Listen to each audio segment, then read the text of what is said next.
My name is Liz Gabert, and my story begins in the Baptist Bible Belt of West Texas. I married a Catholic man, and together we raised 3 children internationally. Through my travels and experiences, my Jewish faith became secondary to everyday life. Now, after some incredibly powerful events that transpired recently, I'm at a place and time in my life to delve into my Jewish faith. I invite you to join me on this journey where I and an amazing array of weekly guests will enlighten you about the faith, people, and innovations that have shaped Israel and the Jewish people's rich history. Welcome to a journey to milk and honey.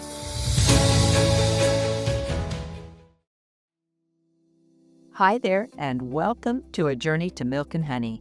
In today's episode, I am honored to have the opportunity to sit down with a truly devoted leader and pillar of the Jewish community here in New Hampshire, Rabbi Levi Krinsky. As the chief Chabad rabbi for all 3 Chabad locations across the state, Rabbi Krinsky has been a guiding force in bringing Jewish life, learning, and warmth to our community. He and his wife, Shterni, moved to Manchester in 1989 and founded the Chabad of New Hampshire, located right here in Manchester, creating a home for Jews of all backgrounds. Originally from Brooklyn, Rabbi Krinsky's journey has taken him through vibrant centers of Jewish learning in Boston, Montreal, and New York, where he received his rabbinical ordination. Today, we'll explore the rich history of the global Chabad movement and gain insight into its mission, purpose, and enduring impact, from the streets of Crown Heights to the heart of New Hampshire, but unfortunately not yet in my hometown in West Texas. So hold tight, and I'll be right back with Rabbi Krinsky. Hey there, just a quick reminder before we get started that if you want to connect with us, you can find our website at journeytomilkandhoney.com or jmhpodcast.com. And you can find us on YouTube at JMH Podcast or A Journey to Milk and Honey. You can also find us on Facebook at Journey to Milk and Honey. You can find us on all other major social media platforms at JMH Podcast. And if you enjoy what we do here at A Journey to Milk and Honey, you can help support us by liking, subscribing, and leaving us comments and reviews wherever you listen to your podcasts. Thank you for joining me. Good afternoon, Rabbi Krinsky. How are you today? We're doing fine. What a wonderful day we have outside today. Couldn't be any better. It is gorgeous. We finally get one, and we deserve it for sure. So thank you for joining me so much. Today, our big topic is a chat about Chabad. And what is Chabad? What's it all about? Because you are the man to talk to when it comes to this. You've been at this for quite some time, haven't you? Yep. Since the day I was born. The day you were born. We're going to get to that. But where I want to begin, just because it's a great place to start, is can you tell us a little bit about Chabad, the history and so forth? As importantly, for some people like me, is what does the term Chabad mean? And then to add to that, a lot of times we will see the term Lubavitch Correct. connected to Correct. Chabad. So I'm going to let you go.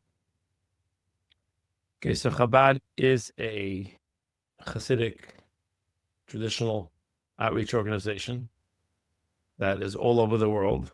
A lot of emphasis on outreach for Chabad. We'll get to that soon as well.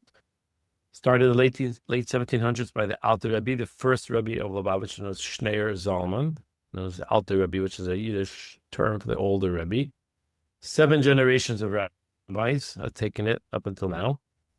Again, it was focused more in intellectual capacity to understand and process the information through our intellect. Chabad itself, which is in English Chabad, but if you had it in Hebrew, it would be Chet, Beis, Daled, letter Chet, the Beis and the Daled, which would be like 8, 2, and 4 numerical agreement, stands for Chachma, Bina, and Dat, loosely translated as wisdom, knowledge, and understanding, intellect.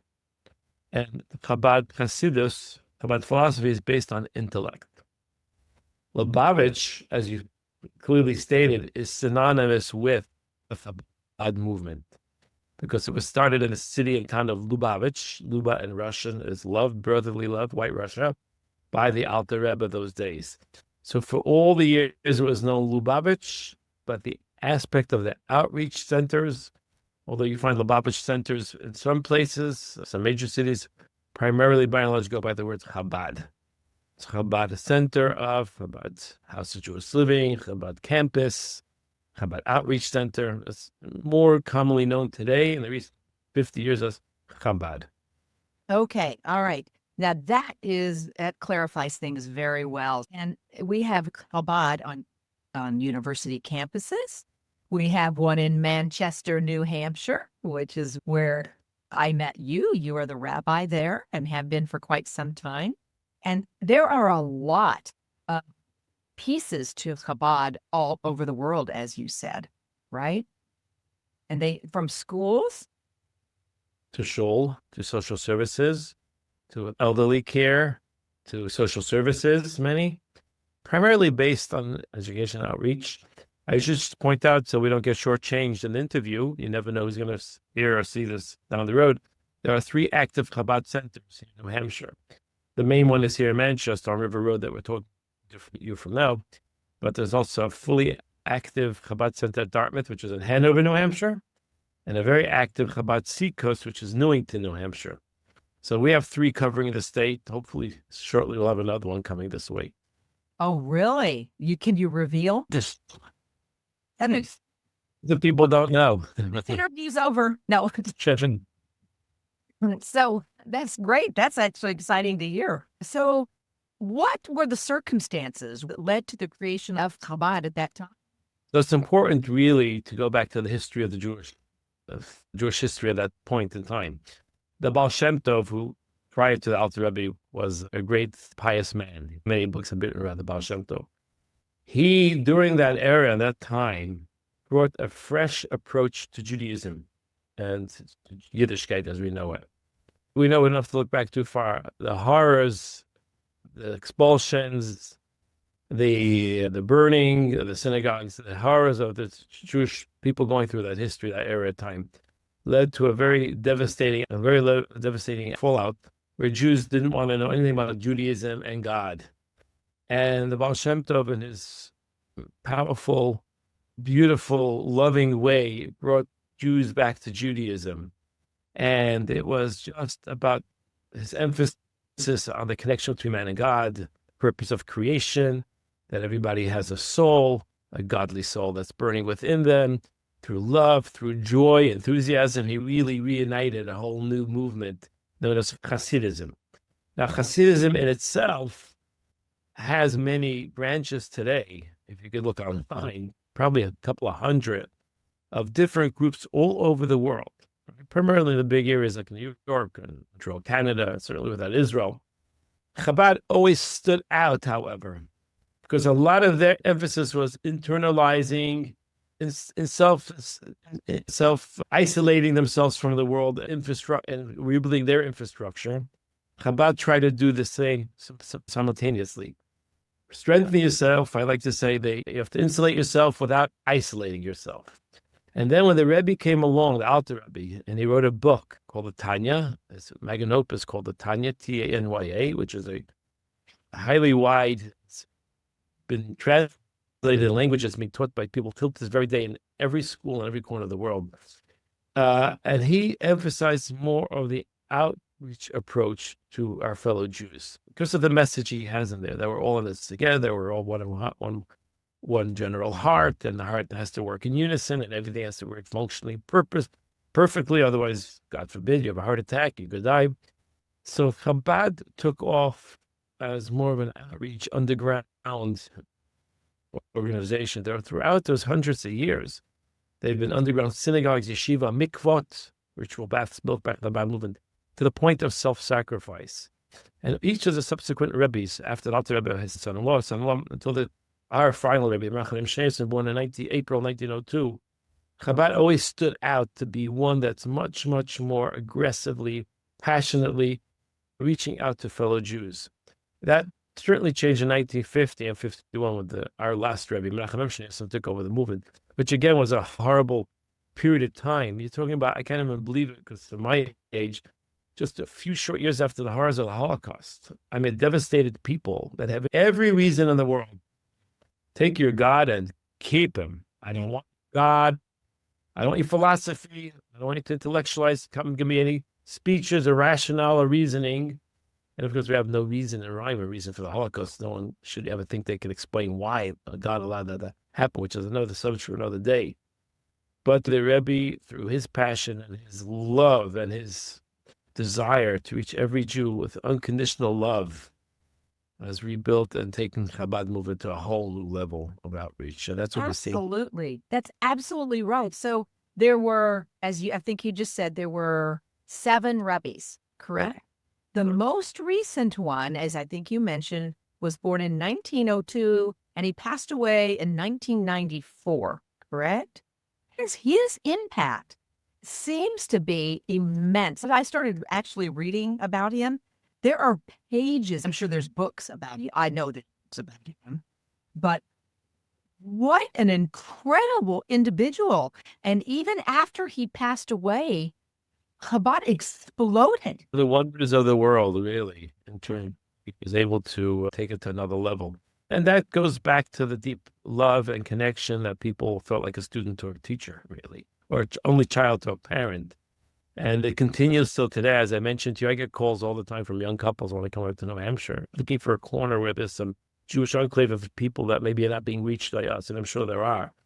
But that desire, 30 years after he's passed away, is stronger and more vibrant than ever before. So it's attributed to his love, his passion, his sincerity, integrity. The Rebbe was a man of great integrity, and the Rebbe saw the whole world as part of his mission, not exclusively. I should mention that as well. I had read somewhere that, and this was in a 2017 article, that Chabad, at every 3 days, a new Chabad center was opening since 2017. Right. It's a big world out there, but I'll tell you, we are running out of real estate. But that's unbelievable. Let's move on, because it's just a phenomenal situation that has happened for this movement. It's stunning. But yeah, I read 5,000 Chabad houses across the world now. Today, and we're talking about 100 countries, 6 continents, every language. Yeah, I'll just add that the great chief Rabbi Jonathan Sachs said this many times in his talks. The Rebbe taught us, like Hitler sought people out with hate. The Rebbe said, taught people to search out people with love, unconditional love, non-judgmental. That's the Chabad's famous line. A Jew is a Jew. And again, if you feel what you have, serves you well, and you're content, and there's always room to grow with your faith, with your religion, with your belief in a God. Don't be selfish. Don't be selfish. The most important thing you can do is share with others. I don't want to get into sidetrack, but one of the previous Rebbe's father, Rebbe Rashab, said, what is a chassid? He's a lamplighter. What is a lamplighter? You build a light. It's not your light, but it's a light that you have, that you reach out. And if they're far, you go higher. And if you need extension, you get an extension cord. Because in those days, that's how they would light the street lamps. And if they're in the sea, you get on a ship. You get into your bathing suit, you have to swim out and find them there. To be a lamplighter, to ignite the lights of other people, to be an ambassador of light. And that message resonated with his Hasidim and his followers, men and women, till this very day. They want to be part of that ambassadorship of being an ambassador for light. And it's extremely gratifying, and it's really a wonderful outreach that has a profound impact on our world, more than we'll ever know. It's really an amazing thing. The more I read about it, the more in awe I am. But I have to say, let me see if I can get this right. Emissaries. So they're called shlikas. Shluchim. Oh, Okay. S-H-L-U-C-H-M. The C-H sometimes is shluchim. A shliach is a messenger, a representative, ambassador. Shluchim is plural. Got it. And so tell us about how that works. I think a lot of young people that are newly married, when they pursue their life mission, think, what is it that we'd like to do with our life?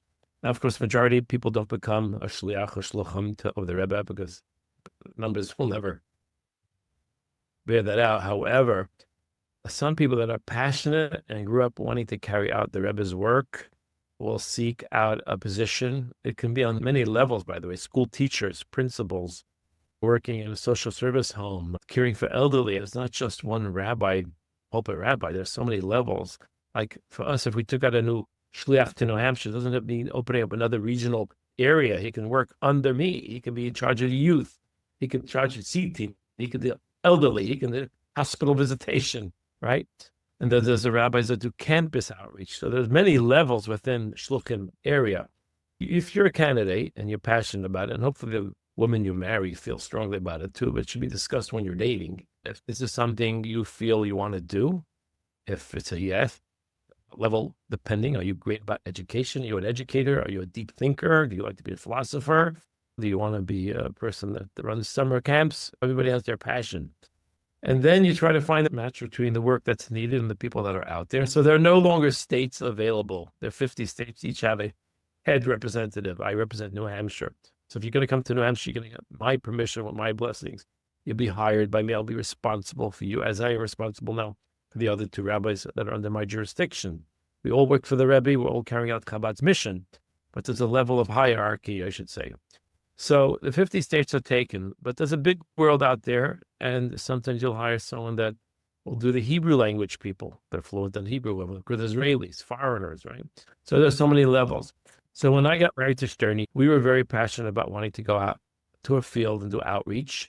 We had first pursued a couple of options, which was at the University of Ohio, in Columbus, Ohio. Spent a few weeks out there. They wanted to hire us, but we had second thoughts about that type of work. Came back to New York, we discussed other options. I think in our case, New Hampshire, Idaho, Montana, Mississippi, maybe Utah were left, Arkansas, maybe, those few. And to be honest, my dad's a Bostonian and he loves New England. And he says, New Hampshire's a small state, but it's a great place to live. I said, there's no Jews. So we took a car and we drove out. We drove through Nashua, Manchester, Concord, met a few local people. They all advise us better not to come. Better to come. We're just fine. Nice meeting you. You're a young couple. You're a great couple. But we're all set. We're good. Wait, what year was this? How long ago was 1990, 1989, 1990. Oh, my heavens. Yeah. Wow. Some of those players are still here. Some of them have passed on. Other rabbis have left to other synagogues or retired. In Chabad, you don't really retire. It's a passionate life calling. And that's the difference, by the way. In Chabad, it's a calling. You have a mission. You have orders, and it's a marching order. You don't really look to retire. But we were okay. There were one or two individuals that were seeking out higher learning and wanted a more traditional view, and that's what we represented. And slowly but surely, an apartment, and then we got to our house, and then many years later, we got this fascinating building, which we're middle of expanding right now as we speak. So it's a process. It's a process. It's integrity. It's consistency. It's reaching out to people. All the things we said, love, compassion, non-judgmental, and just doing your thing. The world is trembling as we speak. There's so much uncertainty and so much shaking at its core. And people need to have a strong faith-based approach, and Judaism offers that. Yeah, I know. And as far as Chabad and a Jew is a Jew, that is what sold me. Because otherwise I wouldn't, as I told you, I didn't know what Chabad was a year ago. I had never even heard of it. Hey, you could have been in West Texas. You could have ended up in West Texas. Could have been way worse than New Hampshire. I count my blessings every day. I talk to my colleagues. We all have our challenges and our things, the opportunities that come our way. I have no regrets. I have no regrets. Oh, yeah. New Hampshire's awesome. The closest one to Midland, Texas, as I told you before, is 107 miles. 107 miles. I did look it up, despite you said I shouldn't. I was surprised myself. Yeah. A couple-hour drive. Yeah, Lubbock, Texas, 107 miles from where I was basically born and raised. But boy, the rest is history because they've exploded, just not in West Texas. So what, from Chabad's perspective, would you tell a secular Jew? Because you're not there to convert. We're not there to convert. We don't convert. But what we do hope we find are people like me, right? Is that correct? Question is spot on. What drives us? What gets us up in the morning? What do we got to do today? Yes. I'll tell you, part of the Rebbe's vision is a few levels of it. So number one is we need to strengthen our own self. Educated Jew is more important today, ourselves. Most of us couldn't tell you a word about Judaism other than matzah balls on Passover, if they even go to this. They don't know. I see it all the time. The Rebbe, based on the book of the Tanya, teaches that every single person, every human being, every single Jew in particular has a godly soul, a neshama. So everything in our physical universe has a body and a soul. The body of the soul, body and a soul. There's a body of the book, there's a soul of the book, right? The things that it represents at a higher, more sublime level, right? Much more refined level. And the Rebbe says that every person, every Jew in particular, if we're talking about the Jewish people, has a soul that's lying dormant, that wants to become aroused, that wants to be lit, that wants to be ignited. And they could say, I don't know God, I don't believe God, me and God don't get. There's a godly soul in there. Just be there. You don't know what will trigger. Sometimes you don't get the trigger. Sometimes you pray with them and say tefillin and they're bored. And otherwise, Rabbi, I've never felt something so spiritual in my life. Thank you for that opportunity to connect my body and my soul to God. And you never know. And that's a slow, gradual process of it. But could you tell me about Moses? But you can tell me about the holiday called Torah, Shavuot, when we got the Torah. What was that about? One thing leads to another. You can teach hours on end about our rich history and our deep history, which, by the way, most religions understand and appreciate the Jewish people as being unique, the longest Judaism in the world. It's what leads a little bit to anti-Semitism, because we're still here. But that's another topic for another day. But what the Rebbe says is when you see another Jew, we gravitate to them, okay? And I'm not talking about a fellow religious Jew, Orthodox Jew, Borough Park Jew, Boston, a Jew. And you could see beyond the body, but to the soul, him and her. And you engage with them in an act, something holy, sacred, a charitable act, a giving act, a kind word, a good deed. You just never know what will come back. It could take sometimes years to inspire them and have a wake up. Something rings and they say, oh, I'm a Jew. Don't you think before I die, I should know what that means? I could die as a Jew. And we have people that want to be cremated and buried in cemeteries. But you're a Jew. You're sacred. You're holy. As Jewish as Moses was. And I think the Rebbe's mission, and this is another subject for another day, that the world has come 2,000 years since the destruction of the Second Temple. And redemption and Messiah, the world will be redeemed. And the Rebbe says we've done so many thousands and thousands of righteous deeds of righteousness and charitable deeds and mitzvot and commandments that we fulfilled under the most difficult situations, from Russia to Ukraine, from Pakistan to Thailand. The Jews are davening and they're praying, they're building shuls and schools and adding mitzvot, and children are being raised with Torah values. The time has come to add another deed, another. God, Almighty, compassionate God, looks down and says, my dear people Israel, under the most difficult, most harsh circumstances, you come shining like a shining star through time and time again.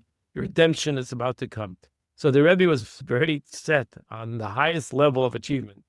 Moshiach, Messiah. Like, Rebbe, really, thousands of years. Do we really have to believe that there's a better tomorrow, a brighter tomorrow, a world of peace? Nah. Did you see the news yesterday? Rebbe says, believe in the apostle, believe in our tradition. It's a principle of faith that the day will come. Go out and get another Jew and do another mitzvah and get another kosher kitchen, get another mezuzah hung. Go light another lady, light another candle. And Rebbe's driven, and people want to be part of that winning team of effort. And that's what I think young people want to go out. Now, of course, professionals, they could be teachers, they could be professors, they see CPAs. Many Jews are in finance. Many Jews are in real estate today. Lawyers, the brightest lawyers are Jewish young yeshiva boys who graduated from different university degrees. That's important too. You can serve God through that work that you do. And that's by supporting those that are supporting the Chabad centers. And you see a lot of that within Chabad. People that send centers, money to people that are out in the boonies. New Hampshire is not considered the boonies, but the far-flung places, and just make sure they have enough resources, financial resources, to go and teach and educate it and bring people in, and to do have whatever means available they need to them without any shortage. So there are many ways to be part of this revolution that the Rebbe started. It is a revolution. That is perfect. And I got a final question for you.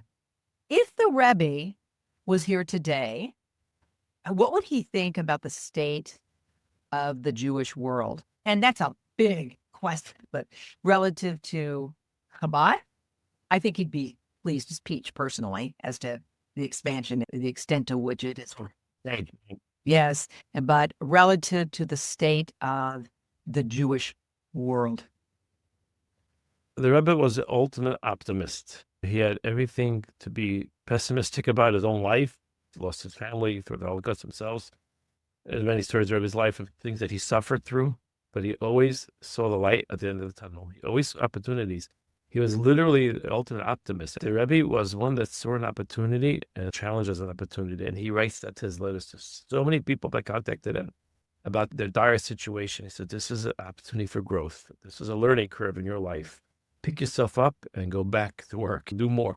Redouble your effort. You'll see results. That's why he spoke in every lane.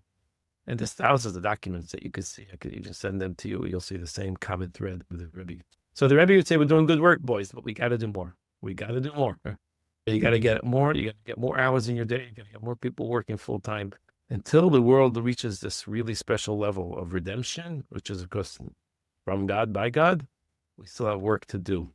And that is, I think, the way some of us approach difficult challenges as a challenge. And there's news every day of difficulties in the world and war and strife and people dying young and children childless and people fighting with each other, two brothers ripping each other. There's so much sadness and darkness and things to be depressed about.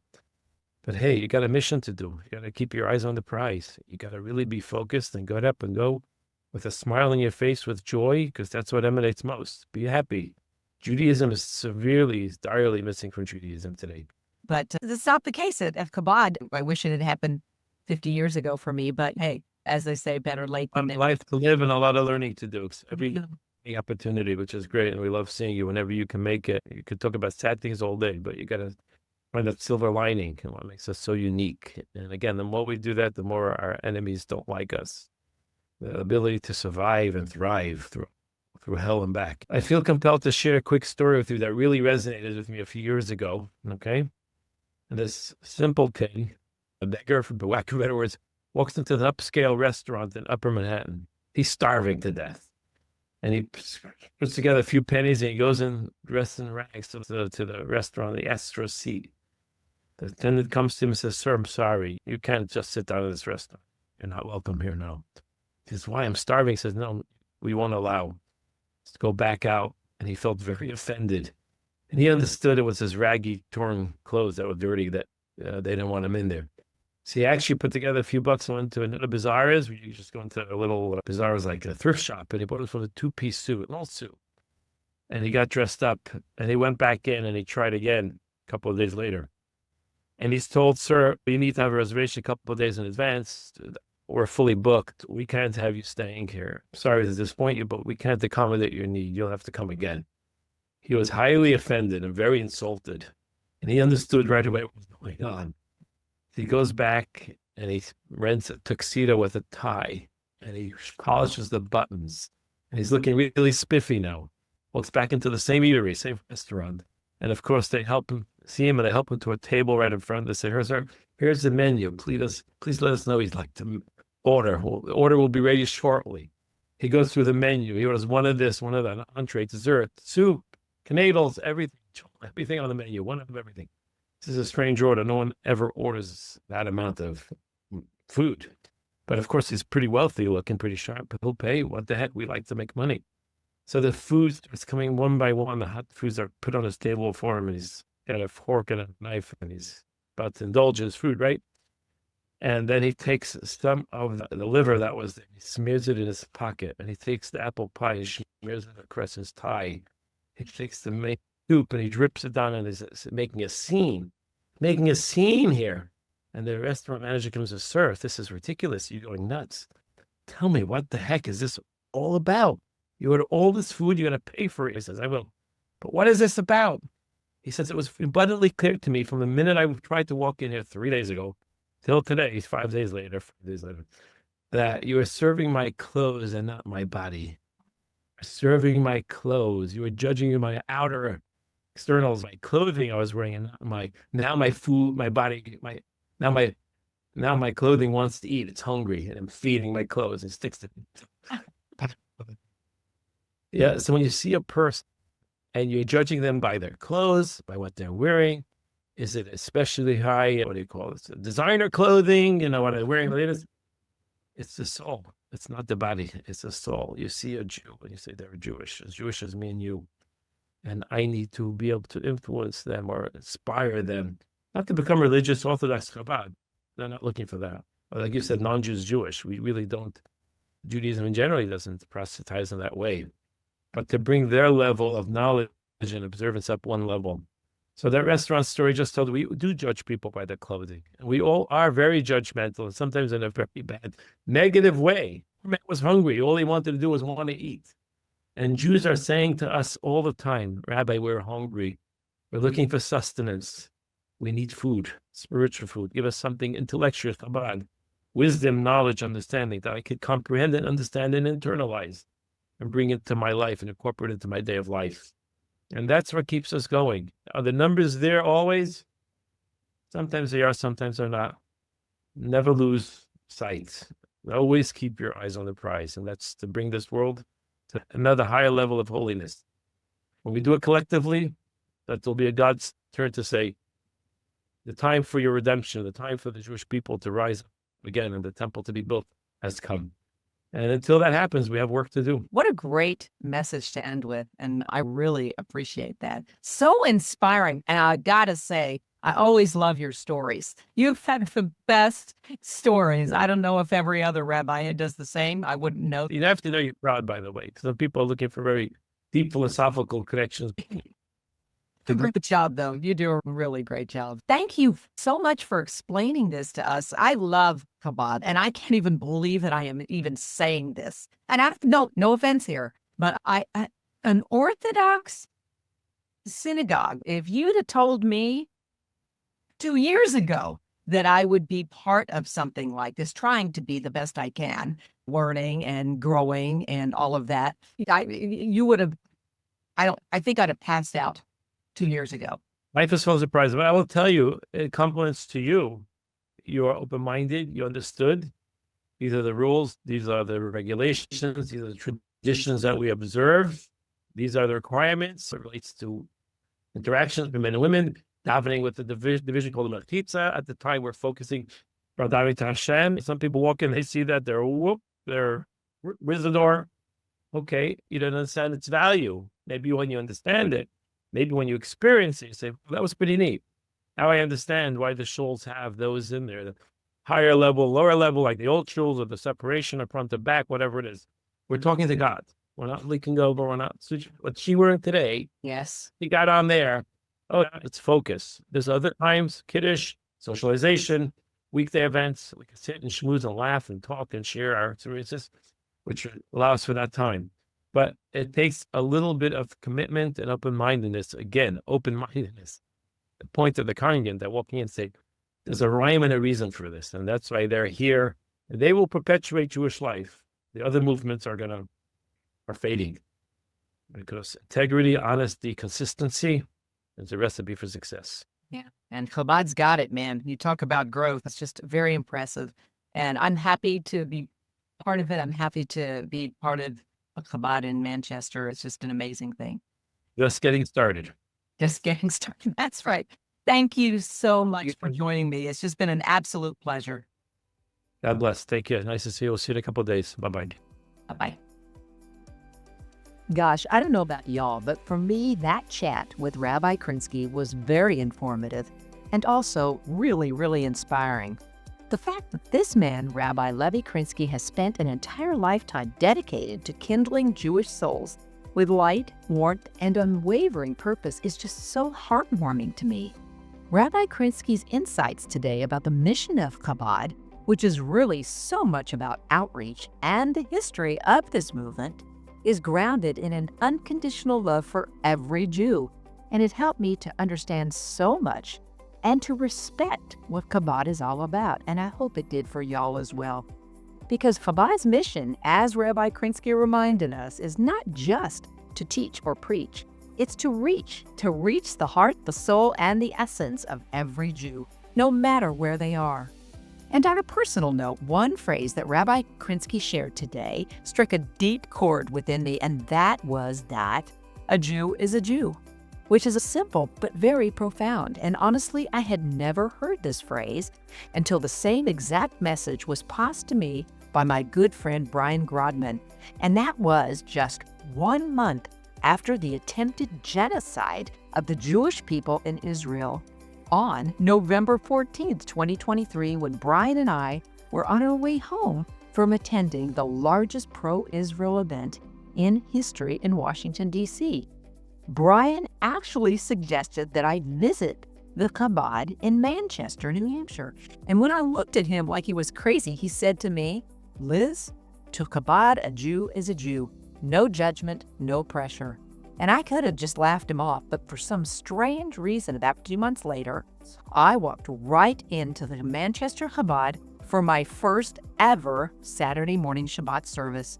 And guess what? Brian was right. No judgment, no pressure, just kind, welcoming folks and a lot of smiles.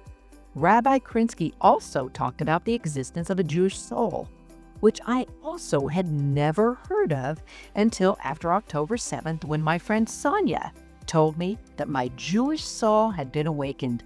And of course, at that time, both of these comments from these two very awesome friends of mine really didn't mean much to me, as it was so early in this journey of mine. But it's funny how they keep popping up for me here and there, which is really, really cool and is also very inspiring as I continue this journey.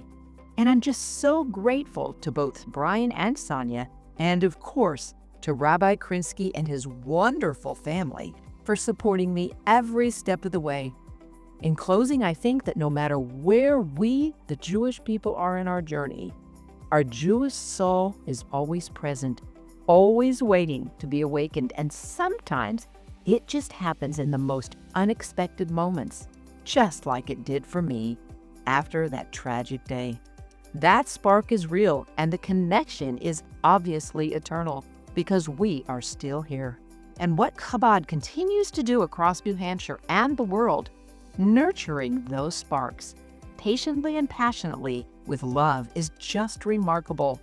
So once again, thank you, Rabbi Krinsky, for your time today and for the work that you do and for the light that you bring. And thank you all for joining me today. Until next time, stay curious, stay connected, and shalom. Thank you all so much for joining me today on A Journey to Milk and Honey. Just a quick reminder to jump onto our website at journeytomilkandhoney.com or jmhpodcast.com. You can also find us on Facebook at Journey to Milk and Honey as well.